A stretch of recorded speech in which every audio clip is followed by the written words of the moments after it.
کہ ہم شراب کے اڈوں کو آباد کرنے والے بنے، ایسا نہ ہو کہ ہم برائیوں میں ملوث ہو جائیں، ایسا نہ ہو کہ ہم غیبتوں میں ملوث ہو جائیں، بلکہ اللہ کے ذکر کے کرنے کی کوشش کریں، اللہ کے قرآن کی تلاوت کرنے کی کوشش کریں۔ اللہ تبارک و تعالیٰ نے ہمیں قرآن کریم 22 سال 5 ماہ 14 دن میں نازل فرمایا، حضرت جبرائیل علیہ السلام پر، تو اس کی قدر کرنے والے بنے، اس قرآن کریم کی عظمت کو، اس کی رفعت کو، اس کی برکت کو اپنے گھر میں تلاوت کریں، مسجدوں میں تلاوت کریں۔ جس بندے کے گھر میں قرآن پڑھا جاتا ہے اس کے گھر سے شیطان نکل جاتے ہیں، اس کے گھر سے بھوت اور جنات نکل جاتے ہیں۔ لیکن میرے بھائیوں اور دوستوں، ہم نے ایک رسم بنا لیا ہے، محرم آتا ہے ہم نے کھچڑا اور ملیدے کو رسم بنا لیا ہے، ہم نے سبیلے لگانا رسم بنا لیا ہے، ہم نے شراب بانٹنا رسم بنا لیا ہے، ہم اپنے سینے کو پیٹتے ہیں، ہم نوحہ مناتے ہیں، ہم نوحہ کرتے ہیں،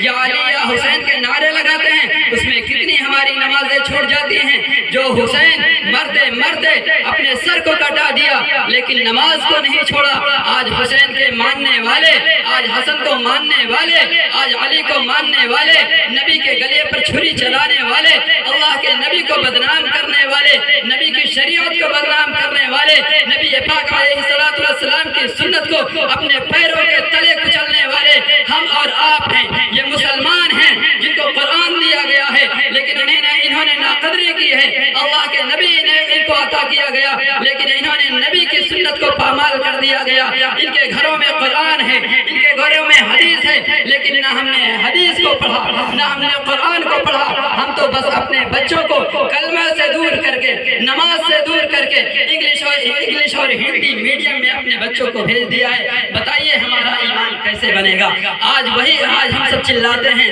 کہ ہمارا بیٹا خراب ہو گیا ہے، ہمارا بیٹا ہماری بات نہیں مانتا ہے، اس کی اصل وجہ ان کے والدین ہیں۔ میرے بھائیوں اور دوستوں، ہمیں جو عنوان دیا گیا ہے وہ 2 عنوان، ایک تو محرم الحرام کی فضیلت اور دوسرا اصلاح معاشرہ۔ ہم اپنے عنوان کو چینج کرتے ہوئے تعلیم اور تربیت کی طرف آتے ہیں۔ میرے بھائیوں اور دوستوں، قرآن کریم میں اللہ تبارک و تعالیٰ نے فرمایا، اقرأ بسم ربک الذی خلق، خلق الانسان من علق، اقرأ وربک الاکرم الذی علم بالقلم، علم الانسان ما لم یعلم۔ پڑھیے اللہ کے نام سے جس نے آپ کو پیدا کیا ہے، جس نے آپ کو پیدا کیا ہے اور سب سے پہلے قلم کو پیدا کیا،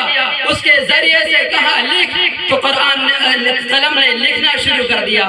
وہیں سے یہ بات ثابت ہوتی ہے، وہیں سے یہ دلیل ملتی ہے کہ ہمیں اللہ کے نام سے شروع کرنا ہے۔ ہمیں اپنے بچوں کو سب سے پہلے کلمہ سکھانا ہے، ہمیں اپنے بچوں کو سب سے پہلے دینی تعلیم دینی ہے۔ اگر ہم نے اپنے بچوں کو دینی تعلیم نہیں دی، تو اگر ہم نے اپنے بچوں کو ڈاکٹر بنا دیا، انجینئر بنا دیا اور انہیں دینی تعلیم نہیں دی، انہیں حافظ قرآن نہیں بنایا اور انہیں عالم دین نہیں بنایا، یا انہیں بنیادی دین کی تعلیم نہیں دی، تو یہی بچے کل قیامت کے دن ہمارے گریبان کو پکڑیں گے اور ہم سے سوال کریں گے کہ اے میرے باپ، تو نے مجھے انجینئر تو بنا دیا، تو نے مجھے ڈاکٹر تو بنا دیا، آج تجھے اپنے ساتھ گھسیٹ کر جہنم میں لے جاؤں گا۔ تو نے مجھے دنیا کے اندر میری زندگی کو برباد کر دیا، تو نے